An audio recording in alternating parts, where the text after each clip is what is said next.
The cleanup period. This module focuses on the cleanup period, a crucial early stage in well testing operations.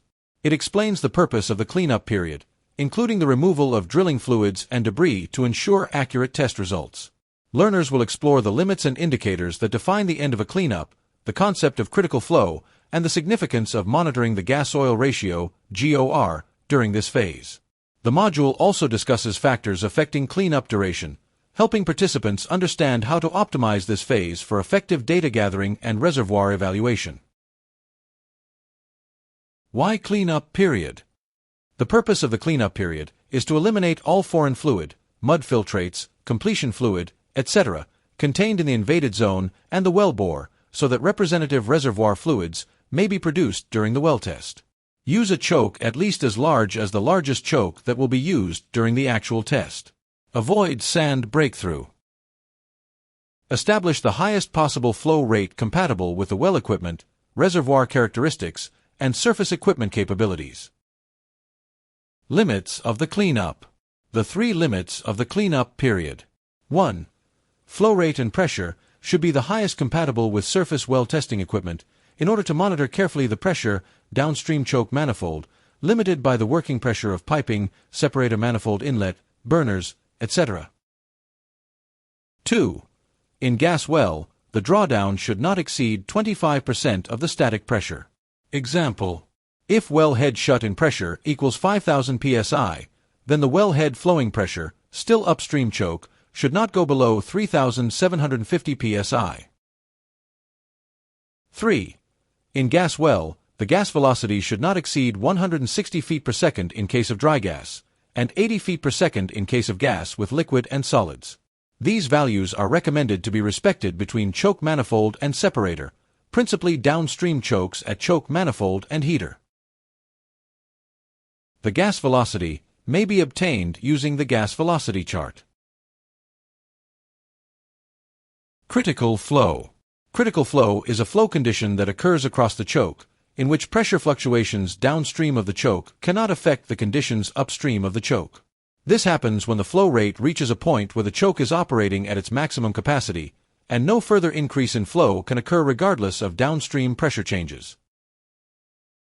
The choke is called effective when critical flow is achieved through it, ensuring optimal control and maximum throughput during well testing.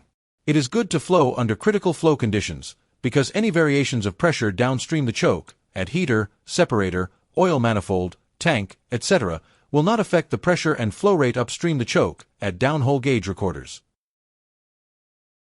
Critical flow occurs when the flow velocity in a channel equals the wave velocity generated by a disturbance or obstruction.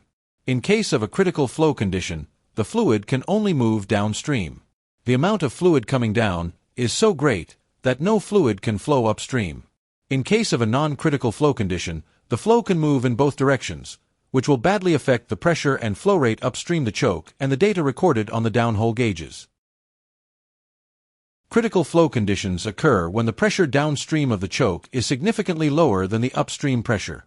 For an oil well, critical flow exists when the downstream pressure is less than 0.6 times the upstream pressure.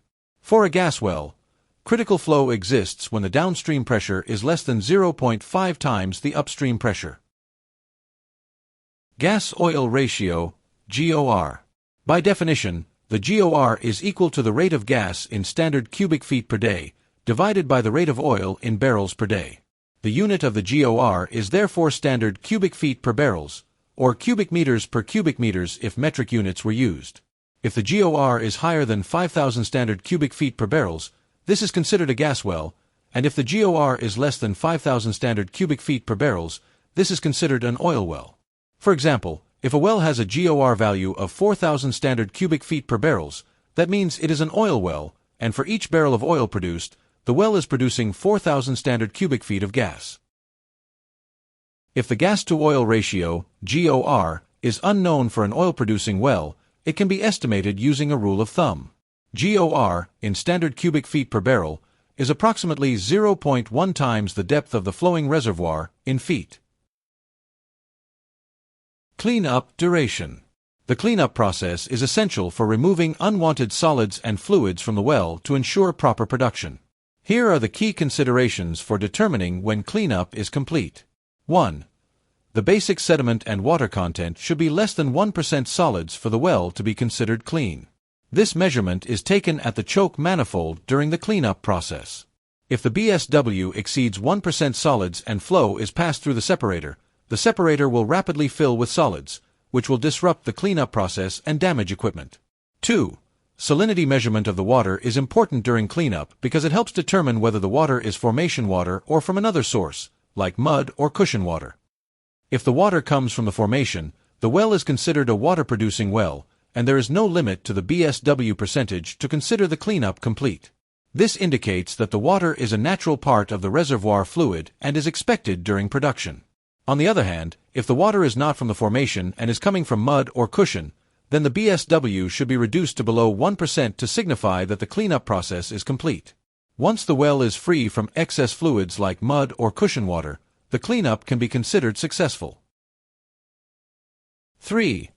pH measurement after acid job. pH greater or equal to 7 is the target for the produced water after an acid job. This indicates that the water is neutral or basic, which is crucial to avoid damage to the equipment and ensure proper well operations. Measurement is done on produced water, BSW, to verify that the pH level is safe and within the required range. Acid damage is a concern because it can deteriorate mechanical devices, such as separators, piping, and tanks. Therefore, ensuring proper pH levels is essential for the longevity and functionality of these components. 4. Stability of well head pressure. Particularly for gas wells, it's critical to determine if the well bore is free of liquids, which could cause issues like slugging or reduced production. To check well head pressure stability, various tools can be used such as dead weight tester, Foxborough, and data acquisition systems. 5. Stabilization of bottom hole pressure. Whenever surface readout is available, it's crucial to ensure that the bottom hole pressure is stabilized. A stable bottom hole pressure is vital for preventing unexpected pressure fluctuations that could disrupt production or cause well bore damage. 6. Visual examination of the flare. The flare should be examined visually to detect any signs of potential issues. White or gray smoke could indicate the presence of water in the flow, as water vaporizes when it mixes with the gases. Fast changes in flare appearance may signal water surges, which could negatively affect the well's performance and safety. 7. Minimum amount of fluid produced.